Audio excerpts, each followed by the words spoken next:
My name is Tony Bernardi, and on behalf of the city librarian and all the staff here at the San Francisco Public Library, a few months ago, I was sitting in my office doing something wildly exciting. I think I was working on budgets, and I got a call.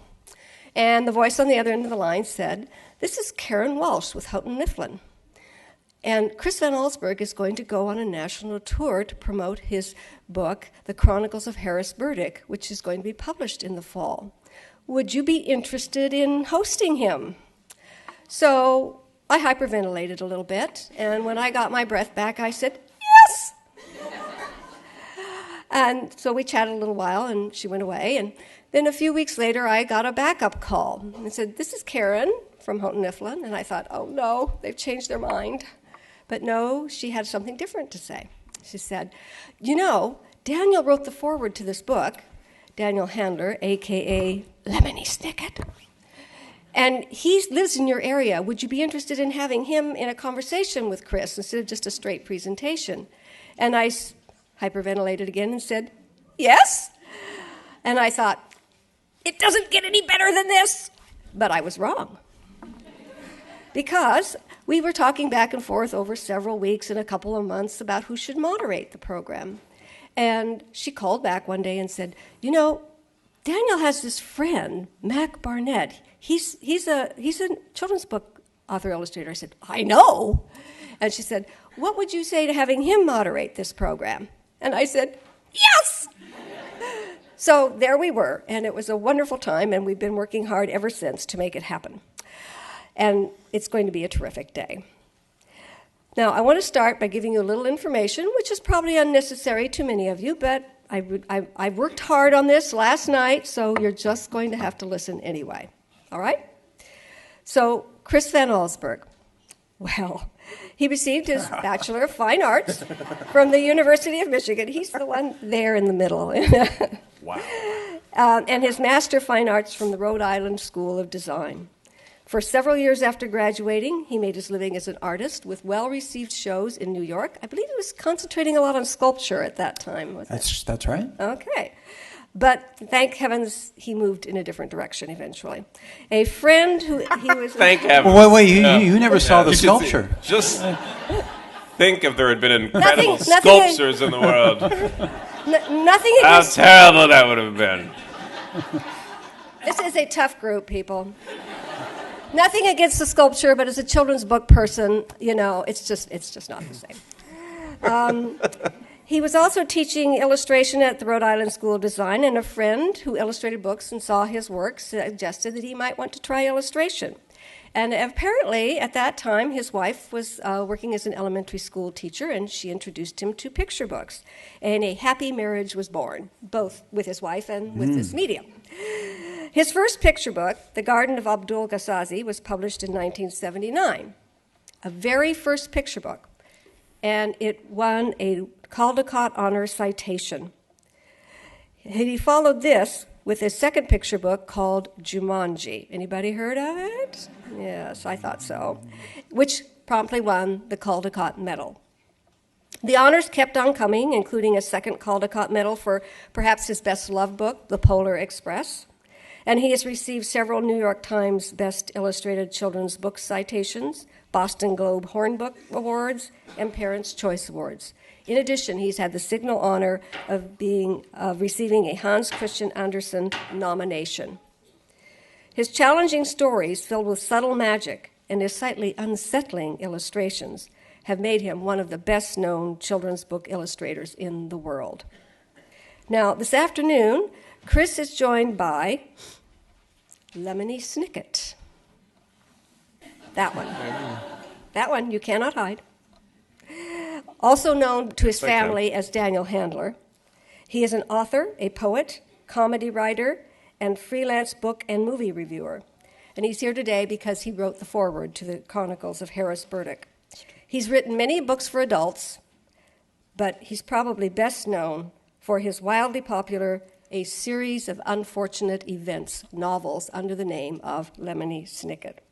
The series features the grim misadventures of the orphaned Baudelaire children, and it has delighted young readers eager to deal with irony, intelligent silliness, and over-the-top melodrama in their fiction. And it definitely is over-the-top melodrama.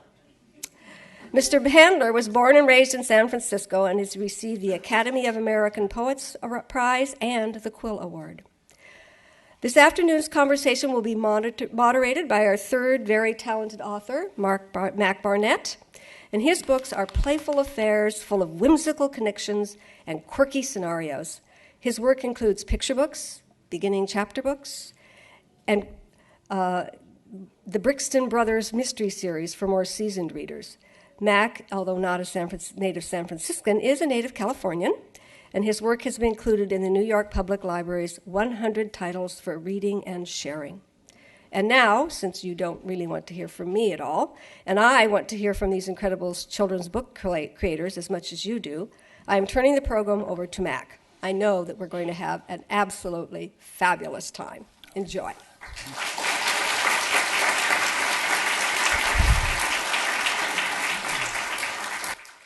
Thank you very much. I'm really honored to be here today. I was born in 1982, so Chris Van Allsburg loomed large, huge in my childhood. And you've heard all these awards and these accolades, but the ones I think that really count are from my mom. This is my copy of the Polar Express. Yeah, from your. Yeah, well, here we go. This one, Polar Express, right here. One of our all-time favorites. With all my love, Mommy. 1986. That's a good one. Jumanji, a classic, which my mom said, a very special book in 1988. Your mother writes descriptions of the books? Absolutely, she reviews them. Yeah. The Stranger, this one just says happy 5th birthday, so there's not, that one doesn't have anything. But that's 1987. Mommy and Daddy, but he didn't actually buy that. She was nice and just put his name in it. And this book right here, The Mysteries of Harris Burdick, which was a huge book for me as a kid, and I think a good place to start this conversation. Chris, would you just tell us a little bit about the Mysteries of Harris Burdick? Happy to, sure. Yeah. Yeah. So there are conspiracy theorists who believe that this is not the work of the mysterious Harris Burdick. Mm-hmm. These are the same people who believe that the lunar landing actually took place in Phoenix. But there is an introduction to this volume. It's fairly well detailed. I can provide more details that I think would persuade people that that Harris Burdick was an artist, an enigmatic one. Some years ago, it was probably 1983. I was signing books at a little library in Amherst, Massachusetts, and when you give a little presentation, it's always followed up by a book signing. And you can spot certain individuals at book signings who want to have a special moment with the author. And what they do is they sort of hang at the back of the line. They'll give up their place in line so other people can go forward because they want to be the last person in line because they want to have a little extra time. Have you encountered individuals like that? Oh, yes. Wherever I go, many, many people want to speak to Chris Van Allsburg. They often use the term "have a special moment" with him. Right. It's not clear. I'm always hoping I have your number.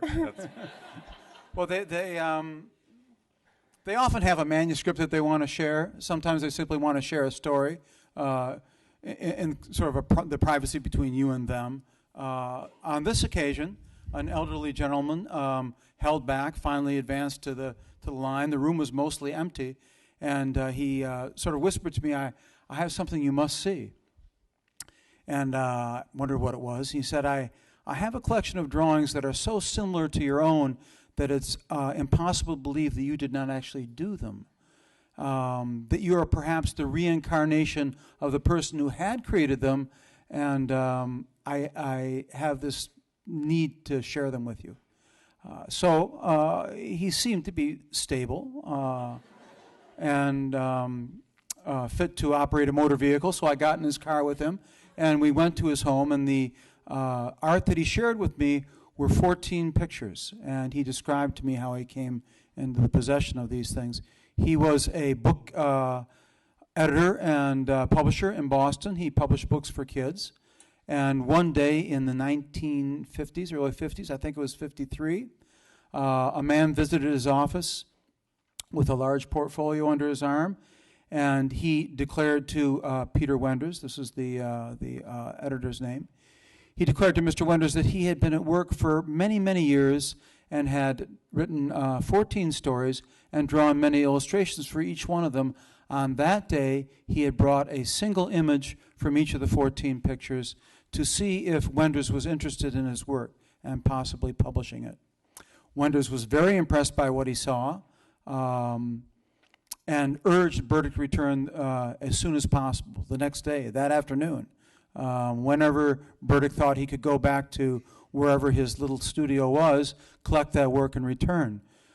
Unfortunately, the next day came, Burdick did not return. The day followed, Burdick did not return. And Wenders was left with the 14 drawings that Burdick had originally presented to him. And what Wenders discovered was that these drawings had on them a title, the story from which the images came, and they also had a caption associating that particular image with some moment in the narrative that Burdick had created. So Wenders was left with these 14 pictures, made little efforts, put little notices in literary journals seeking out Harris Burdick. Never any response, and for that would have been about 30 years he had these drawings in his possession. And then when he saw my work, published some years before, 83, but he saw this strong similarity and thought that there was possibly a connection between myself and the work of Harris Burdick. But when he saw that I was such a young man, that I could not possibly have had a connection. But anyway, I looked at these pictures and I pointed out to him that it was impossible to look at the image, provocative enough, but when combined with a title and a caption, it was almost irresistible to imagine what Burdick's stories must have been like. And since the people looking at it and imagining it weren't Burdick, they would have to engage their own imaginations to try to figure that out. And when I pointed this out to Mr. Wenders, he snuck off into his basement. He came back with a large box, filled with little stories that he and his children had written over the years as an exercise. They would take a look. They would hang the Burdick drawings up in the dining room. They would sit at the dining room table, and they would write these stories. So that inspired me to approach my publisher, Houghton Mifflin Company, to publish the images of Harris Burdick along with the captions, along with the titles, and along with my my sincere introduction. And your name on the cover, too. That's a pretty good deal. That's really, I especially to not make a book and get your name on the cover. I approached Daniel about a similar situation with some of his work and a royalty check as well. And he was not interested. So it's a good deal getting that out of him. Well, the royalties didn't come right away because of the intellectual property issues that surrounded this. Must have been very complicated. It was difficult, and I made an agreement with the publisher that for 7 years they could withhold royalties in the event that a litigant presented themselves, either a descendant of Burdick or Burdick himself. So those royalties I wish I'd known that earlier. were held aside.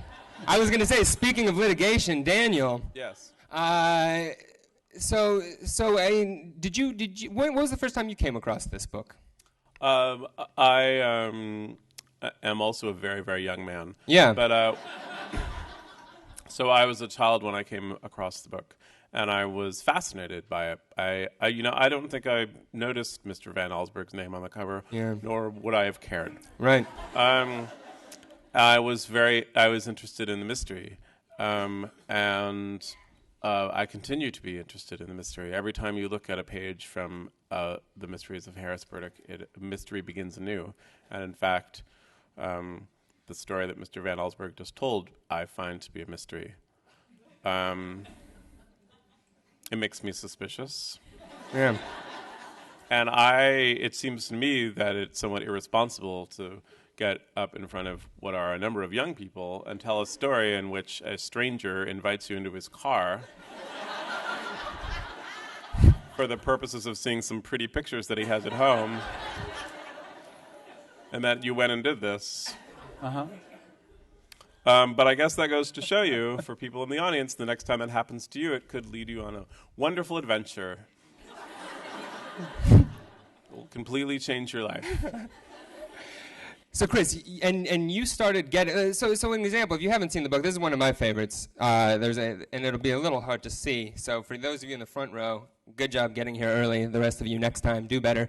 But there's a nun floating in a chair, and two priests watch in a cathedral. And the title is The Seven Chairs, and the caption is The Fifth One Ended Up in France. And just like these letters that you were shown, these stories that you were shown, you started receiving letters, right? And stories in the mail. This, I mean, in some ways, this book became the greatest writing prompt of all time for all of us in school. Like, I wrote these stories as a kid. Yeah. And you got some in the mail, is that right? Well, more than some. Vast quantities, bushel baskets of stories. Teachers would use the book in the classroom, and what they discovered was that a number of their students who'd been reluctant writers or resistant writers or kids who refused to write, when they were exposed to the Burdick drawings, they finally discovered something in themselves that sent them into the back of the classroom and just started chewing on their pencils and writing away. And teachers were so impressed by this transformation in these students that they wanted to share it with me. And so they sent me these things. I sent them on to Wenders, who was equally delighted in the results. Is that all of them on? Bushels and bushels? The bushel baskets. Yes, He just forwarded the bushel basket. Ground UPS. Yeah. I wasn't. So do you have any FedEx favorites? them. Any favorite, like any stories that really stick out in your mind? I mean, I know it's probably hard to pick out of thousands, but do you remember getting any in particular? I do remember getting some that were alarming, and I wondered if I should consult or at least contact a school guidance person. But I did notice some trends in the work that I received from classrooms, and what was interesting is that when I was getting work from second, third grade classrooms where kids were they were mastering language, they had an idea, but they were not able to describe it. Their powers of communication were not equal to their powers of imagination, and it was very peculiar the way they would try to write around the sort of gaps in their verbal skills or their writing skills, and those stories often ended up being the most interesting because they would just jump around. There would be odd sort of strange cuts. They would start what seemed to be like a new story in the middle of another one, and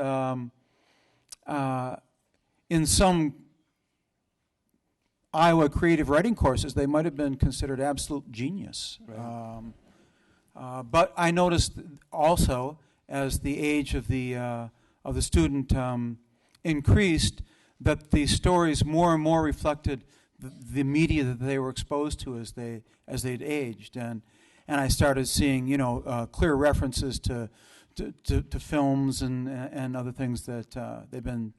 Right, my story with the Flying Nun, it was a Sister Act sequel fan fiction. That was the one that I wrote. But that was all of my work as a kid. It was all Sister Act fan fiction. I was hoping that would be the one you picked out of the thousands. Daniel, you are not Lemony Snicket, but often confused with Lemony Snicket. Almost all the time. Almost all the time, almost universally. It's really, I got to say, as a moderator, it's very great to be interviewing two people who did not write the things we're here to talk about today. But I don't really know why it's so unusual. Every year, there's Shakespeare panels, and Shakespeare never shows up. Yeah, absolutely. But you not to compare the work of Lemony Snicket to Shakespeare. Lemony Snicket did write the introduction to the book we're here to talk about today, The Chronicles of Harris Burdick. So I wonder if you, in his stead, would introduce us right now to The Chronicles of Harris Burdick. Well, in addition to school children writing stories inspired by the images of Harris Burdick, a number of well-known writers whose names are printed there on the sides, so you can read some and then stand on your head and read the others and then tilt to the left and right to read the remainders, were writing stories that they said were inspired by the images in the mysteries of Harris Burdick. But it's my understanding that actually it appears that these are the actual stories that went with the images, and that Harris Burdick, for whatever mysterious reason, left them in the care of various writers. And writers being who they are, they did not respect Mr. Burdick's wishes and instead immediately turned them in to Houghton Mifflin, and they've now been anthologized in a book. So it's a story of mystery and trust and treachery, which are three things I find interesting in stories. And so I was very impressed that there was more to learn about Harris Burdick, because I spent a great deal of my childhood thinking about the mysteries of Harris Burdick, and now I'm going to spend a great deal of my adulthood thinking about the Chronicles of Harris Burdick. Who knows what else will come from Harris Burdick as I become an old man. And I believe I will end up on my deathbed looking back on my life, realizing that I've done nothing but thought about Harris Burdick. Yeah. Chris, does that jibe with your understanding of how this book came about? Well, I was interested in the hypothesis that Daniel advanced in the introduction, but doing some simple math, Burdick, if he was able to have, and I guess it would be an apt phrase, have ghost-written these stories because he might actually have been a ghost by the time this book was published. Because in the 50s, early 50s, according to Wenner's description, he was probably around 50, so that would make him fairly advanced in age. Well, that if would everybody also, was that would using, also mean that all of the other authors who participated are very, very, very, very old. Yeah, that can be true. Very, very old. Or if everybody was using UPS ground, sometimes that takes a long time. Yeah. Yeah. And so Linda Sue Park looks, like a woman of certain age, but she's in fact much, much older. Uh-huh. She may be Just to choose an example at random. I see a similarity between the stories that were ultimately written, inspired by these pictures. Yeah. Similarity between those stories and the work that the authors are known for prior to this the contributions they made. Though I have to say that there's a similarity, but they also seem to have been encouraged to move a little bit out of their comfort zone. They created things that, while similar, seem to be, they have some foreign DNA in it. And what I mean by that is that ordinarily a story writer will start with an idea that's conceived on their own. It might be something they read, see, remember. But when the creative beginning, the seed which is planted, is actually someone else's creative DNA, in this case Harris Burdick's, you're going to end up with something that's slightly mutated. Mm-hmm. So while the work, I think, reflects in general their authorial voice, there's something a little bit different about them. Yeah, I mean, in some ways, as a picture book writer, I mean, and this was interesting to me, it's almost the process in reverse, starting with this illustration and working from there. In terms of that, but I wonder too, just like as a sidetrack, like it seems like a good chance to use to ask a process question. They start with such strong images. When you're working on picture books, do you start with an image or do you start with text? Can you separate it that way? Well, I ordinarily think about a story, but I can't think about a story without seeing the story played out, so to speak. So it's not possible to think of, for example, I guess, Jumanji. It's not possible to think of the mayhem that results in that household as a result of employing a story premise, which is a game board which can come to life. It's not possible to actually think about the narrative opportunities of that without almost instantly seeing what's happening. And it might even be that you're attracted to the narrative opportunity because you see the thing a microsecond sooner. Mm-hmm. Daniel, how about Lemony Snicket and his picture books? Can you answer any questions on his behalf? Well, I think Mr. Snicket and I are alike in a number of ways. Yeah. But, and one of them is that we think a lot about terrible things happening suddenly. Right. And so for me, when I'm thinking about a story, the first thing I think about is what can go wrong. Which people act like that's unusual, but I don't think, I mean, I was thinking, for instance, at the introduction to this very charming afternoon, one of the first things we heard was all of the things that could go wrong. Yeah. That we should know which door we should run out in case some kind of an alarm goes off.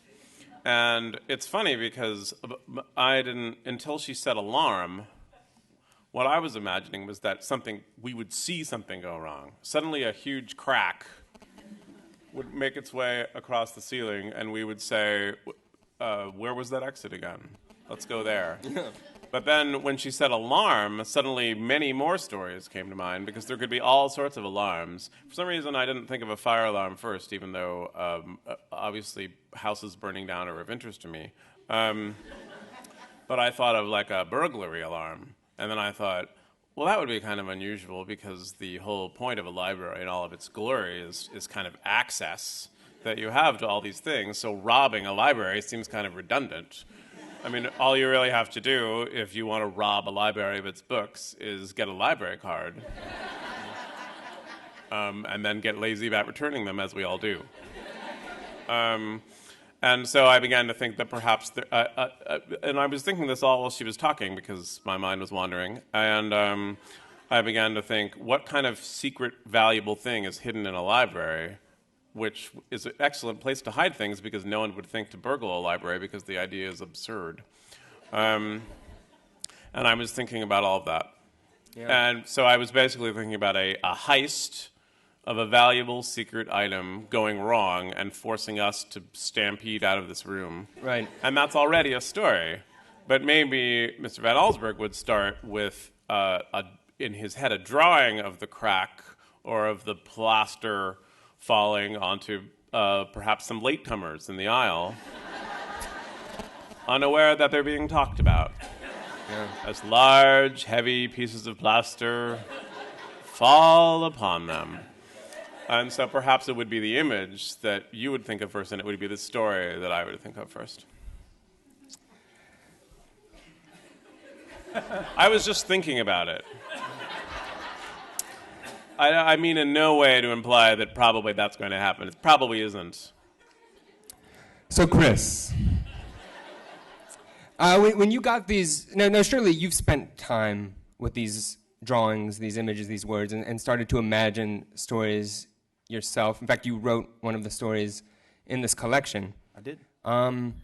Was it surprising getting authors' stories in the mail? Was there anything that really... Was there anything surprising to you, either how differently somebody imagined something from the way you did, or was anything kind of eerily close to stories that were in your mind? Well, I purposely held off reading the submissions that came in before I wrote my own, just because you just try to put that out of your mind, and if you end up writing something quite similar to someone else's, you can at least plead, coincidence rather than plagiarism. So is that what you plead for, the reason that your visual work so closely resembles that of Harris Burdick? You think it's a coincidence? Yes.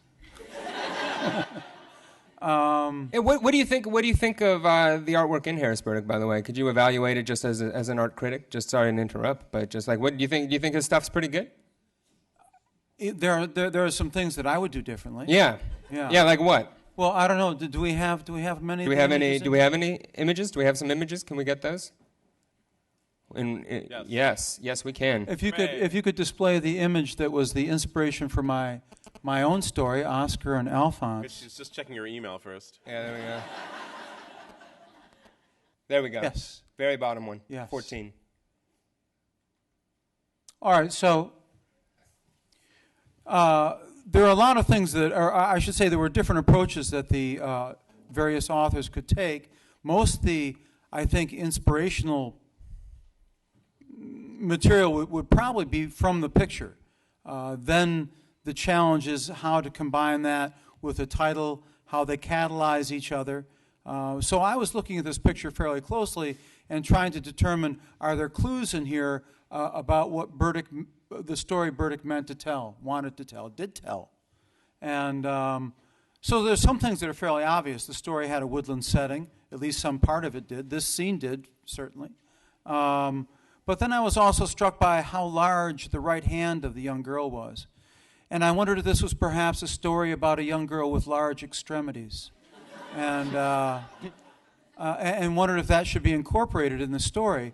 But then I had to make a decision that perhaps this was simply a drafting error on the part of Burdick. Or foreshortened in the same way the David's hands are quite large. So I put those aside. And plus, if you're in a woodland setting, allergies could cause swelling. That's right. Another thing that could go wrong. Yeah. With enough of an allergic reaction, some kind of alarm could go off. That was a stretch. Yeah, that's the first draft of a story, definitely. So so you decided not to write about a girl with very large hands. it didn't seem to lead me into a place that I was interested in going as a writer. But yeah. I will point out that I think it's fair to say that in all the stories, Burdick evidently had a need to share with Wenders the images that recorded a moment in time in the story where the most extraordinary activity or action was taking place, because almost every image in the book is suggests that it's somewhat climactic, that this is right. that some surpassing strangeness has now occurred in the story. And this, of course, could be interpreted as surpassing strangeness because that's not the one. Well, that's one strange thing, is that's not that girl anymore. No. Yeah, the right. But I would say have marched on. Right. Oh, well, I would say, with respect, if you can remember it, the challenge I set for myself was trying to create a story that did not account for itself by accepting the supernatural, by accepting the idea that something peculiar and strange had happened. There's an open interpretation which allows for the reader to make an assumption or a conclusion about the young female protagonist, which is either she's extraordinarily brilliant, but is incapable of sharing her brilliance, so pretends that she can read the movement of caterpillars. Or the other possibility is that they're really smart caterpillars. Yeah. Right. Daniel, do you have a favorite image from? This one was definitely one that frightened me when I was young. Yeah. I had a sister, and I would think to myself, it certainly would be a shame if she slept for years and years, or worse. It's not clear. But I really liked if you might scroll up, this. I like the lump in the carpet. There it is. It's the number 3. Second from the top, number 3. There it is. I always liked that a lot.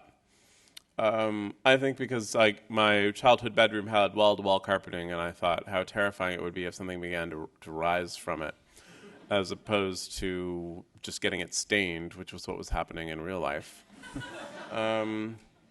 And the caption, you have it right there. Yeah. So I don't want to misquote it. All right. Do you have them memorized, Chris? Under the Rug. Under the Rug is the title, but the caption. And the caption is 2 weeks passed, and it happened again. And I found that to be unnerving. I spent a lot of time thinking about that. Because 2 weeks is a long time to wait for something unnerving to happen again. It seems that you would spend those 2 weeks feeling nervous, and I felt nervous just looking at it. Yeah. This was a very important book to me when I was young. And now, I guess I shouldn't say it like that. When I was young, and now, of course, it's mere dross. No, I thought about it all the time, and I knew nothing about it except what was contained in the book. And I've always been very grateful for this book because when I began to be associated with the work of Lemony Snicket, many publishers said, this is going to be very difficult. We've never dealt with an author who is as shadowy as Lemony Snicket and just sends a babbling man in a suit to speak for him. We find this confusing, even though the man is very handsome. And nice suits, too. And I always said this is not without precedent in children's literature. In fact, the work of Harris Burdick has spread all over the world, kind of represented vaguely by Chris Van Allsburg. And that's my publisher said, well, you have us there. So I've always been grateful for Mr. Van Allsburg, that he met Mr. Wenders and then was introduced to the work of Harris Burdick, so that it might allow me to introduce the work of Lemony Snicket after I had been introduced to him. I can draw a flow chart for people later who couldn't follow that. Actually, I think if you open PowerPoint on this computer and just give us 10 minutes, it'll load. Chris, are there books that haunt you in this way, like that you read as a kid or as an adult, but that have really stuck with you? Maybe an unsolved mystery in a book in your mind. Well, over the years, I've been asked for the book that the books that might have been influential in that way. I didn't study picture books as a student of the arts. I studied mostly sculpture, and but when I reflect on my childhood and have been able to actually identify a couple of titles that were influential in the sense that I did not forget them. So maybe they play a role in my imagination, my adult imagination. I can't be sure, but one of those titles was Harold and the Purple Crayon, which almost seems like corny in a way, or so prophetic, because Harold is. I'm certain everyone's familiar with Harold and the Purple Crayon. Yes. Okay. Yes. A wonderful little book, and it's about a little boy who has a purple crayon, and dissatisfied with the world around him, he uses the purple crayon to make a better world. And you say, "Oh, he'll probably be an artist when he grows up," because you use your artistic material to create the world you want to have instead of the one you live in. Kind of a romantic notion, I suppose, of what it means to be an artist. The other one, Bartholomew and the Oblak, by, am I pronouncing that correctly? I always thought it was Oblek. Okay. Let's have a dull argument. Oblak. You say it's Oblek, and I say it's Oblak. A story by Theodore Geisel, Dr. Seuss, about things that just mysteriously drop out of the sky. There is a moral premise within it, but I was more interested in just the idea that at some point a giant green goop could drop from the sky. I don't know how that connects with Harold and the Purple Crayon, because you get the purple crayon, green goop. By the way, if that happens, an alarm will sound. We're back. We're on it. I can't stop thinking about it now. I wish I hadn't said it out loud. It's distracting me from the proceedings. Daniel, how about you? Any unsolved mysteries that you've found in books? I mean, we're in a library. It's a great opportunity to go and check these out. It's true. When I was a child, I was very entranced with the work of Edward Gorey. And he has a trilogy of books called The Vinegar Works. The first volume in The Vinegar Works is The Gashly Crumb Tinies, which is an alphabetical listing of children by their first names. There are 26 children, each with a different first name and a different first letter, and they all die. And so it's kind of an alphabetical way of the way children can die. And I liked that a lot. Yeah. And then the second volume in The Vinegar Works is called The Insect God, which is basically the story of a young girl who's kidnapped and, through complicated purposes, is sacrificed to a bunch of giant insects, which is alarming. And I really like that, too. And then the third volume in The Vinegar Works, curiously enough, has no words in it whatsoever. It's called The West Wing, and it is merely some startling drawings by Edward Gorey of places in what looks to be a large, perhaps abandoned mansion. And I loved that if you would read this whole trilogy, you would start with a kind of alphabet lesson and then a lot of death, and then you would kind of focus in on one kidnapping and sacrifice, and then suddenly there was this very mysterious book. It seemed that the third volume, something so terrible was happening that it was unspeakable. It was literally unspeakable or unwritable, and so there were no words, there were only those pictures, and I liked those a lot. And was happy to be participating in a series of unfortunate events because I felt it had a lot to do with what I liked about Edward Gorey. And so when the first 2 volumes were published, I sent a letter to Edward Gorey with the first 2 volumes saying that how much I admired his work and that I hoped he wouldn't be upset at the theft that was taking place of his work. And a few weeks later, he died. So I've always liked to think that I killed him. I don't have any evidence of that, but I feel that it's a nice ending to a story, that when you were a child you really admire someone and then you accidentally kill them. Chris? I don't know that I killed him. Chris, I just want to come back to something you said, about artists, this romantic notion of the artist creating a world as you'd like it to be rather than the one that exists. Do you feel that way about your art even now? Is that true? I mean, I would love to live in one of your paintings. Well, that doesn't mean that the effort is to create something utopian. Right. But possibly just something more interesting. Yeah.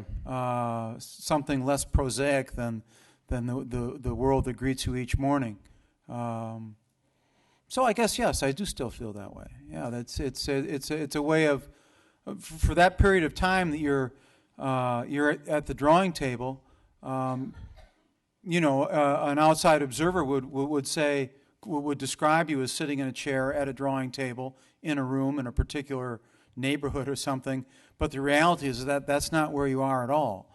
You're in that odd kind of neverland, which is just below the surface of the paper, which is sort of where you have to get your head at to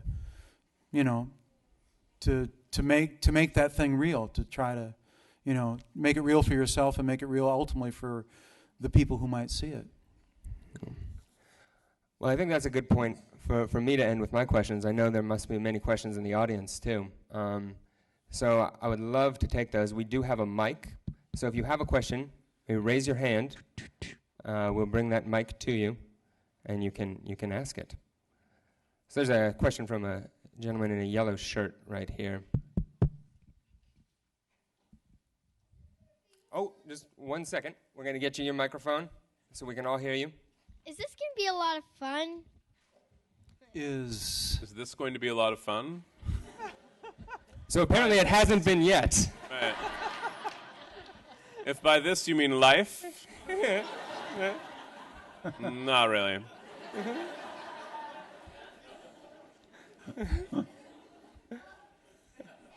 Compared to what, I guess, would be the... What was your recent book? Are you directing that question to... We could both answer, but Yeah. not simultaneously. Well, I will answer. Prior to this one, I actually wrote my first nonfiction title, which described the experience of an individual who was the first person to go over Niagara Falls in a barrel.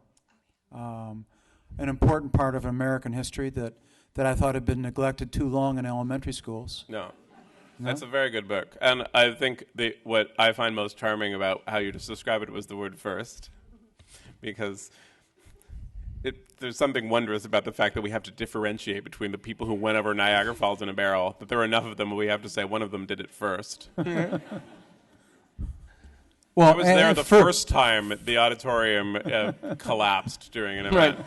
Yeah, the first time. Not when it was before.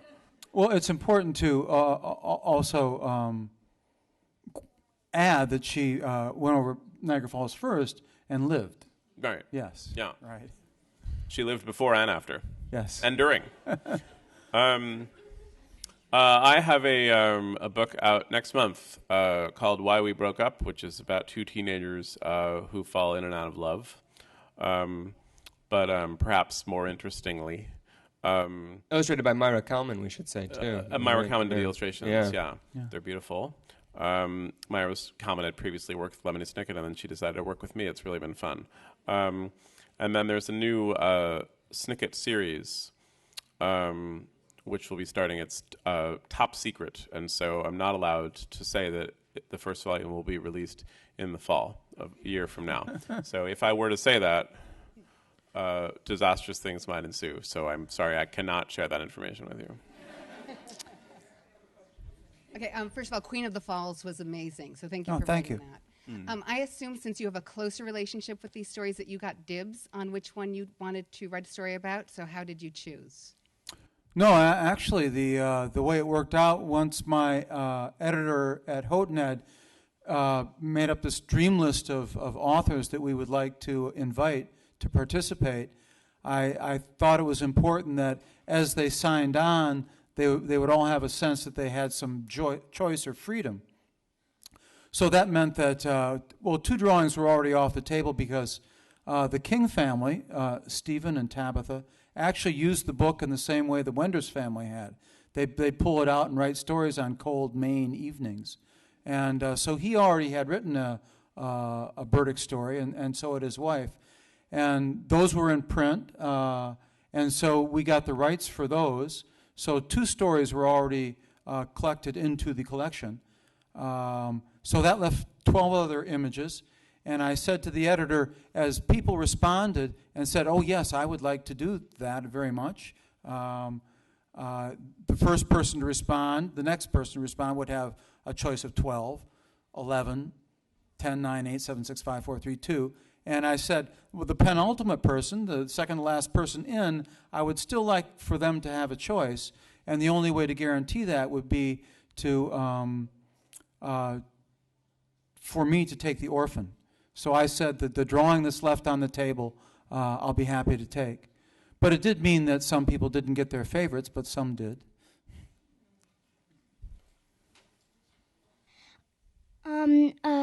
Lemony Snicket, whatever your name is for real life. That's all right. I don't know your name either.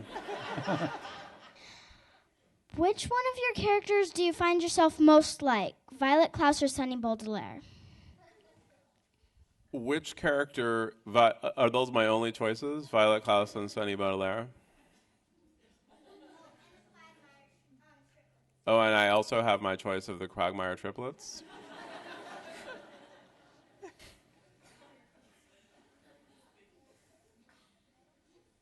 I would really say, I know this is kind of a cheating answer, but out of all of the characters in a series of unfortunate events, the one that I think I resemble the most is Lemony Snicket.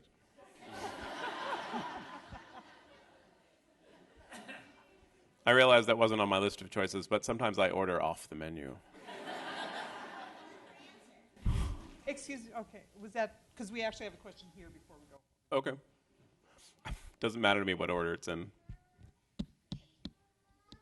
What's your favorite book that you've written? Chris, you want to take that? Well, I've got I have a smarty pants answer for that, which is probably much like the one Daniel will give soon. It's I always I'd like to talk to you after the event. I always answer that it's the next one, and the reason I always say it's the next one is because, as an artist, I like to believe that I'm getting better, and as a result of getting better, the next book I write will be better than the ones I've already done, and for at least a small period of time, that will be my favorite until I start the next one after that, at which point the next one will once again be my favorite. I would say I'm the opposite. It's a downward spiral. So I would say my favorite book will also be the next book that Chris Van Allsburg makes.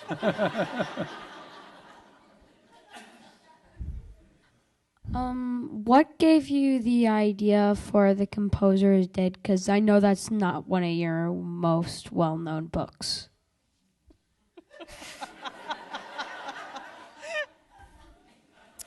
The Composer is Dead is actually, before it was a book, it was a musical piece, and it still is, for narrator and orchestra, not unlike Peter and the Wolf, but hopefully with a less tedious story than Peter and the Wolf. It's also a lot less well known than Peter and the Wolf. Well, a lot less. Yeah. A lot less. I think even the composer of The Composer is Dead, Nathaniel Stuckey, who is not dead, would have to admit that he's much less well known than Prokofiev. Yeah. And the piece is, interestingly enough, though not very many people know about it, is one of the most performed pieces of new music over the past decade, which is a little bit like being the world's tallest midget. And the idea came actually to the composer, Nathaniel Stuckey, because he saw me narrate Peter and the Wolf with the San Francisco Youth Symphony, and I personally found the story of Peter and the Wolf so tedious that I changed it as much as I could while narrating it, because I thought it was inexcusable. And Nathaniel Stuckey said, if you really find it so inexcusable, perhaps there would be room for a similar piece. And so then there was, and then it was turned into a book with illustrations by Carson Ellis, who does fantastic work. Okay, I'm next, I think. I just want to say how fabulous the three of you are and what a treat it is that you're here doing this. In the front over here. Oh, hello. Little woman in purple. Thank you. When someone says something like that, I want to know right where they are. And handsome, too. I'm happily married, but I appreciate your interest, madam. I have a question for Chris Van Allsburg. I'm here with a group of aspiring authors and illustrators. And this is a twofold question. One is if you use models for reference material and if you'd be willing to share your art-making process. Yeah, I don't have trade secrets. I taught for 10 years at the Rhode Island School of Design, and probably ill-advisedly tried to teach my students to draw like I drew. Actually, I figured out that was a bad idea about the first year. But with respect to the use of models, I always do use models. I use them in a particular way. When children, if you want to have a child model, you can't ask them to do a very difficult pose because they can't hold it, and so I'll use photography. But I hate using the camera because it really creates a kind of distortion and an artificial reality. And this is not probably all that compelling general information, but if you are an artist and you take a photograph and you draw that, you aren't drawing the subject anymore. You're drawing a picture of a photograph, and it ordinarily ends up showing in a picture. So I avoid using photographs, though, as I say, difficult poses require them, and also extreme expressions. I like to use expression in my book. So if someone is in, so how long can he hold that chair up? Really, be fair. I could probably hold it for so long. I'm really strong, so I could probably hold it for a really long time. I could hold it for a little bit longer than Mac Barnett. 2 chairs are right here. So I do use models. The thing that I discovered when I first started drawing, and I'm pretty much self-taught because as I think I've mentioned, I studied mostly sculpture through my undergraduate years, but I learned that there's some things you can fake, and I fake a lot of things through the uses of perspective and just an observation of nature and being able to reproduce that in a picture. But the thing you really can't fake are convincing human characters. And I have to qualify that even by saying my interest as an illustrator, because I'm writing things that are somewhat hard to swallow, that couldn't really happen, could it?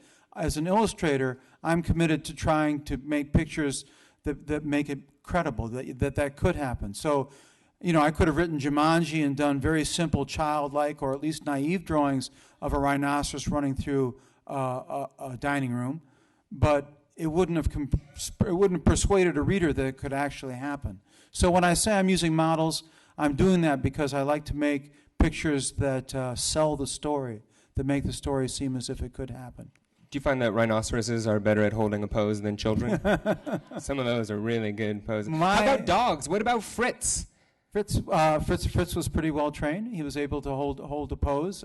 Fritz is a bull terrier who is in Chris's first book, and then in many subsequent books, you can find a small bull terrier. Right? True. Yeah. True. That dog died slightly after it posed for me for the first book. I felt a debt to the dog. Dog lost a territorial battle with a UPS truck. Thought it was a big brown dog. And then that UPS truck unloaded many letters carrying from children with Harris Burdick stories inside them. So it was your fault. Was Fritz your dog? Fritz. Was Fritz the dog's name? Fritz was the name given in the first book that I wrote, but the dog's name, and the dog belonged to my brother-in-law. My brother-in-law actually visited me right when I was contemplating writing a story that required that I have access to a bull terrier. I don't know if you're familiar with the breed, but they aren't easy to take care of. But my brother-in-law was visiting me, and he said, I'm thinking about getting a pet for my family, like a golden retriever. And I said, oh, man, everybody's got a golden retriever. You need a pet that makes a statement, that has a personality. He said, well, like what? I said, bull terrier. You can't go wrong with it. So he bought a bull terrier, and that became my model. And he named it Winston. Winston. Yeah. Okay, we have a question back here. It's for Lemony Snicket. Who is Beatrice? Oh, sorry, Daniel, do you want to answer for Lemony Snicket? I'm sorry. Yeah. Beatrice is the woman to whom all of Mr. Snicket's books are dedicated. That's why I'm sure her name is on the dedication page. Guess not a very bright woman, I guess. I have a question for Chris. How long does it usually take you to make a work of art? Like an illustration for one of your books. How long does that usually take for you to draw it? Well, it can vary quite a bit. When people say how long does it take to make a drawing, sometimes they're thinking about what's the elapsed time between sitting down at a table with a blank piece of paper and then getting up and having that blank piece of paper now a completed drawing. But there are many more things that go into it. For instance, this last book that I described about the woman going over the Niagara Falls, before I started drawing the picture, I had to find a model who resembled the real woman who went over the falls, who was a 62-year-old retired charm school teacher. Most people are amazed to learn that. But having found the model, it was a period piece, and that means it took place a long time ago. So I had not only to find a model, but I had to find a model willing to wear a corset, which is a very uncomfortable piece of undergarment. So I had to find the model, and then I had to get the costumes, and then I had to bring her into my studio, and she had to pose, and I did sketches. So you say, well, gee, I've already spent a couple of weeks working, and I haven't even started drawing yet. So when you say how long does it take to create a piece of art, sometimes the research can eat up a lot of that time. So having bored you with that answer, yes? No, yeah. Well, I was hoping that wasn't the whole answer. Oh, so no, it's not. Oh, good. Good. The work can average from a small drawing. I usually work about twice the size of the images that appear in the book, so they get reduced. Picture this big gets reduced down to about so, and they take from I would say 6 to 9 or 10 days. Working pretty hard too. Working all day. Yes, well done. Thank you. That's a long time. Yeah. Does Mr. Snicket ever feel bad for his characters in the series of unfortunate events? I would hope so.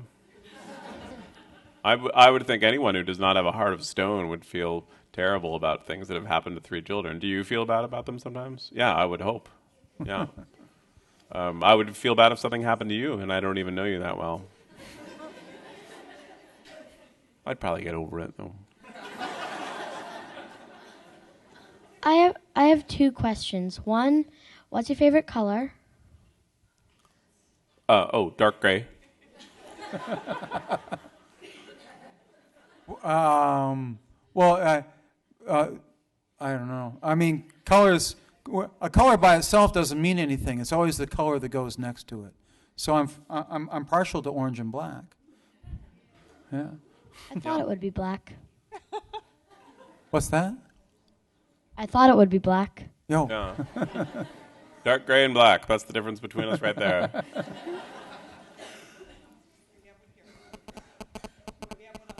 Okay. Would you make The Stranger 2? Sequel to The Stranger? Who is the stranger supposed to be? In the book, The Stranger. She's requesting that you make a sequel to your elegant book, The Stranger. Oh. Right here. Maybe like, and in this one, Whoopi Goldberg is the stranger, and she has to like go undercover. Yeah. He's from Southern California originally. That's not true.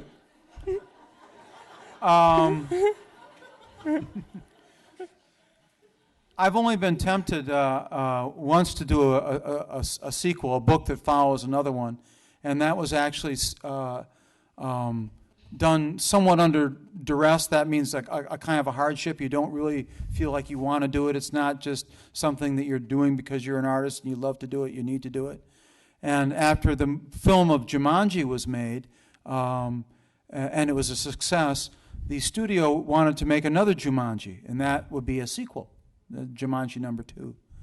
And they had this idea that they would basically take the game and they would put it in the hands of another family. And the studio had this really, what they thought was a brilliant idea, that they would give it to the President of the United States. And the game of Jumanji would be played out in the halls of Congress. As it is now. Yes. I don't think you know this, but when they were talking about making Jumanji 2, they called me. Oh, really? And they said, do you have a story about what might happen in a sequel to Jumanji? And I said, well, instead of wild animals coming out of the game and trampling all over the place, obviously it should be the inverse, that the people who are using the game should be trapped in the jungle being stalked by wild animals. And they said, and how did they get out? And I said, well, you can't get out of that. And they said, thank you very much for your idea. We'll contact you some other time. And I have never heard from them since. Well, that sounds a lot like I that. assume they're working hard on the film. Well, no, what happened was that I asked the producers, and this was a very long answer to a question about a sequel to The Stranger, but I asked the producers, is this a film that will absolutely be made? And they said, oh, yes, they're doing pre-production, and they're doing some CGI, computer graphic tests on how to bring down the Washington Monument and things like that. And I said, is there any way I could escape this? Because this would be an embarrassment to me, because the movie would have the name of my book and it would have my name on it somewhere. And they said the only thing, probably no one has ever said this about Hollywood, but they say the only thing that would actually triumph would be a better idea. And so I thought about it for a little while, and I remembered in my study of game boards that when game boards first came out, they would print a game on each side of the board because it was a way to economize. So you could buy one game, you could play one game on one side, flip the board over and play another game. And so I thought, well, the way the story ends in the first version is that some boys run off with the game, and they run off what we think is the jungle game, but I thought it will not be interesting as a film idea just to show the game played by another set of people. We need a new game. And so I thought, well, we'll do a space adventure game printed on the other side of the board. And I wrote that out on a single sheet of paper, and I sent it to my producer friend who sent it to the movie studio, and they did call me back. And they said, I don't blame them. I would call you before I called me as well.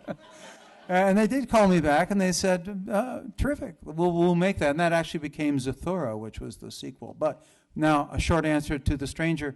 I've never thought about, I'm guessing your question might be, a sequel might tell you a little bit more about The Stranger, but I think all the information for The Stranger is in the book. It's a riddle. There are 7 or 8 clues to the identity of the stranger, and depending on what part of the country you live in, some kids will get it very quickly, some kids won't. If the kids who live down south and don't have autumn have never heard of the stranger or the character the stranger represents. Do you have an idea who he might be?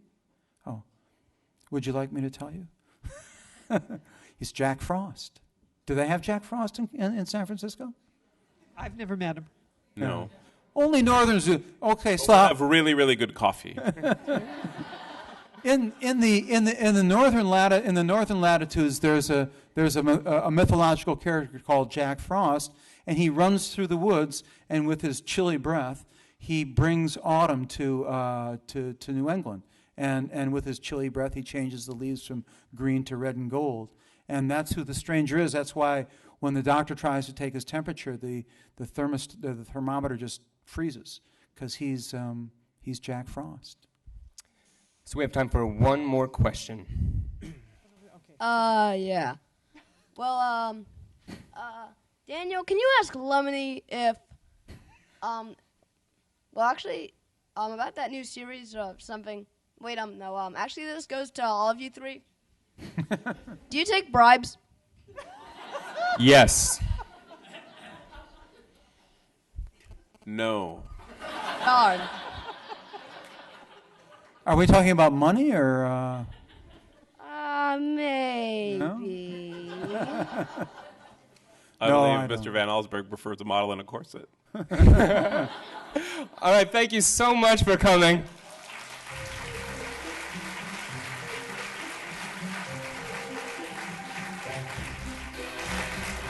Thank you, gentlemen. It's been wonderful.